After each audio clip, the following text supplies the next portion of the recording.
Hey guys, if we reach 1,000 likes, we'll be giving out 2 of our new shirts. All you gotta do is click like, subscribe, and turn on notifications. Few games have truly captured the hearts and the mind of the people. Gamers are a fickle bunch, and years of amazing content can all be ruined in an instant by a single bad title. Looking at you, Halo Reach, and 4, and 5, and Wars, and pretty much everything after Halo 3 now that I think about it. But one company has surprisingly been able to keep the hearts of the people with less than consistent updating, and an inability to even count past number 2. Valve, a company founded in 1996 by our Lord and Savior Gabe Newell, has pumped out titles that have never disappointed the audience. Titles such as Counter-Strike, Dota, Half-Life, and Team Fortress. But the game we're talking about today is a little bit different. Actually, it's a lot different. The game Portal was originally designed by a group of indie devs, making some sort of obscure game called Particular Drop or something. It doesn't really matter because it wasn't Portal until Gabe Newell got his hands on it. He was impressed by what the teens had done, but he knew what they could become. What came out of it was a game that revolutionized puzzle games and hell, just gaming in general at large. And yet, it's not just the mechanics that hooked fans. What really kept people interested in the game for the years until the release of the second iteration was the immense amount of lore, strange science concepts that get eerily close to realistic. All this information that seemed to be just hiding right below the surface. It was all there in secret rooms and writings on the walls and encrypted audio files, all without the main character ever saying a single word. The second game only showed us more, such as the fact that the entire facility is on what appears to be a rail system, sliding panels from one place to another like some sort of giant Lego fortress. You really get an idea of the sheer magnitude of the facility here.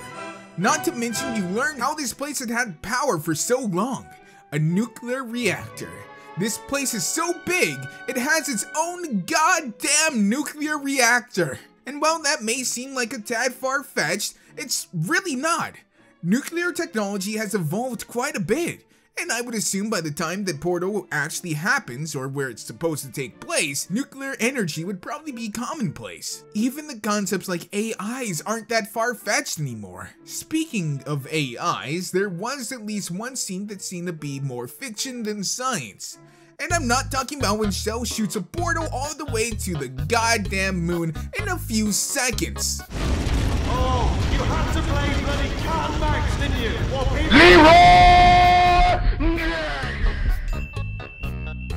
What? What the fuck? Seriously, I don't even want to get into the insane amount of math and speeds that would be involved in actually shooting a portal that fast to the moon. It's when Weykna traps GLaDOS in a potato. Yes, our powerful GLaDOS reduced to that of a common Irish potato. Surely that can't be possible, right? I mean, sure, we all done experiments with potatoes in school where we hook lights up to it and we watch them dance and glow. Or where we add some sort of battery to it and use it to demonstrate the transfer of power of something along the line. But I mean, running an AI on it must be crazy talk, right? Well, you know what they say. You're one step ahead of the curve, well, you're revolutionary. You're 2 steps ahead. Well, now you're just an insane person.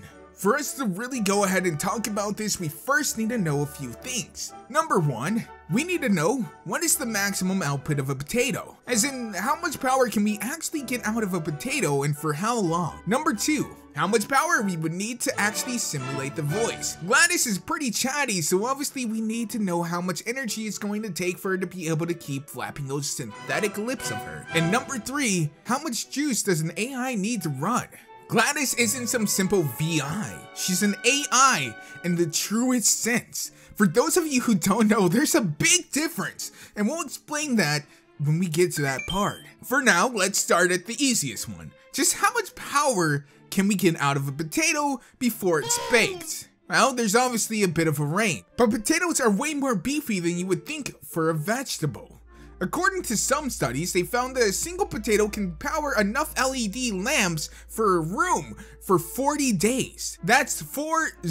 That's way more than we would ever need for GLaDOS to get her body back. Of course, she's a bit more complex than just LED lights, so we probably shouldn't go jumping the gun so soon. However, according to PhD student Alex Goldberg and Boris Rushensukablad of the University of California of Berkeley, they found simply boiling a potato for 8 minutes will give you low voltage energy, but enough to power laptops, phones, and other devices. Exact numbers of volts vary, but a boiled potato is around 5 volts, but it's half a AA battery for a very long time. I guess this would explain why GLaDOS was short, probably from overtaxing it all at once, even though she had power to sustain her for quite a while. Now for the voice. Not that voice, but for GLaDOS's voice. We know we were working somewhere with the 5-volt range. And full disclosure, I'm not an electric engineer or anything like that. I am just a humble YouTuber spouting nonsensical ramblings about a game that is like 7 years old at this point. But there does seem to be a way to maximize this and use it more efficiently. Now, to make this murderous psychopath of a machine sing, or at least talk in a decent volume, remember this is just for the talk, not anything else, simply being able to play sound at a reasonable value. Let's go 2 volts to start off with, which may not seem like a lot to you guys. In fact, you probably think this might as well just be a small whisper, even though it's nearly half of all the power that we have. But listen to this.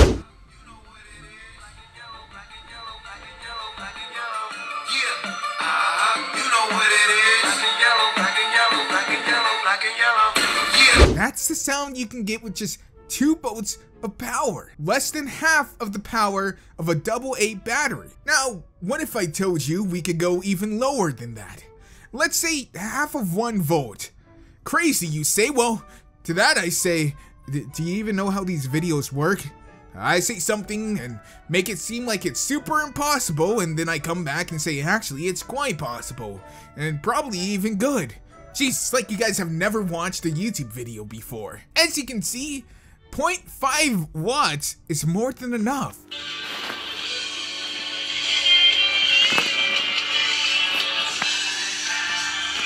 But wait, there's more.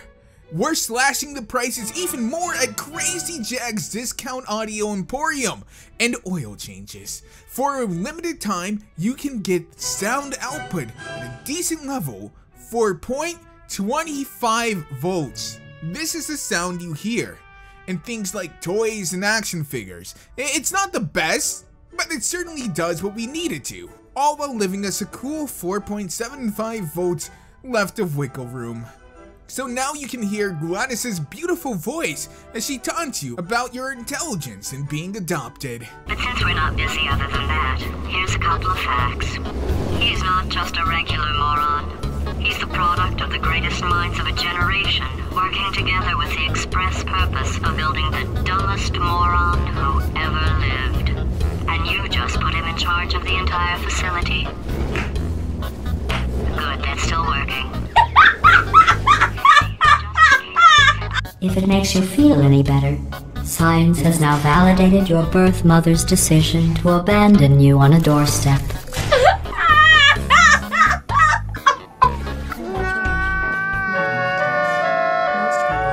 Now for the trickiest part, running GLaDOS herself, the machine learning technology with the ability to think and learn like a human.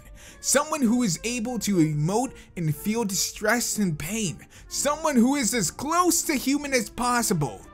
Besides the whole lack of empathy and killing hundreds with deadly neurotoxin that bring your daughter to work day. There'd be no way that we could... You know what? I'm not even gonna do this shtick. Obviously, it's not as black and white as you're thinking. That's why I made the video. Obviously, we can't run an entire computer off of a potato. 5 volts isn't much, and you're not going to be able to do anything with it. Hell, I don't even think you can play Minecraft on 5 volts. But who's to say you need to do the calculations, or even have the AI in that chip? Why would GLaDOS need to be on the potato? The answer to this is in most of your pockets. Siri is a voice recognition VI. For those of you who don't know, the VI is slightly different than an AI. A virtual intelligence is a program that can mimic the behavior of life, but is ultimately not self-aware or capable of abstract thought. However, since we don't have any Skynets running around, it's the best common match. Instead of leveraging a phone's limited processing power, Siri uses servers in cloud-based environments to interpret users' voices and provide information. But while it means everything is off-site, including her mind, it means that the GLaDOS potato needs to communicate and transfer data between the cloud and her physical potato-like body.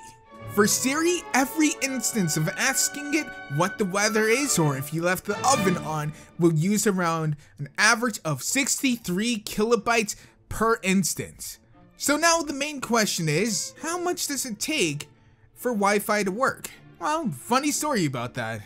While there appears to be a general agreement that Wi-Fi is the most powerful, it's also the most power hungry, taking far more than what we would be able to give it. But what I found was LE Tech, or Bluetooth Low Energy. And true to its name, it's very low energy consuming.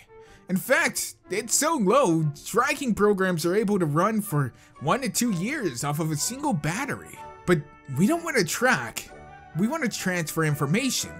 Bluetooth LE maxes out at about just 1 MB, while only consuming 0.01 to 0.5 watts. So there we go. GLaDOS Potato, in this future world where we do actually have AIs, could 100% exist. I'm a YouTuber. My degree is in computer science. I'm not an engineer. Taking anything that I just said in this video seriously would probably mean that you have something wrong with your head. But it's fun to imagine things like this. If we are giving 5 watts and this is exactly how programming and engineering works, then I guess GLaDOS Potato version actually is plausible. With Bluetooth LE Tech, you can transfer the data for very low power consumption rates. And remember, 5 watts is the maximum output that you have, but you can do so for a very long time. It's just you can't go over that amount. Again, I'm not an electrician or any kind of engineer, but this is a layman's knowledge of it from Wikipedia articles, which may or may not be correct. Anyways, let me know what you guys think about this down below, and if you had fun on this crazy little ride that I just took you on. Probably filled with all kinds of inaccuracies, which I'm sure will be pointed out in the comments. I've been Faithful Limnus, and I hope you guys enjoyed.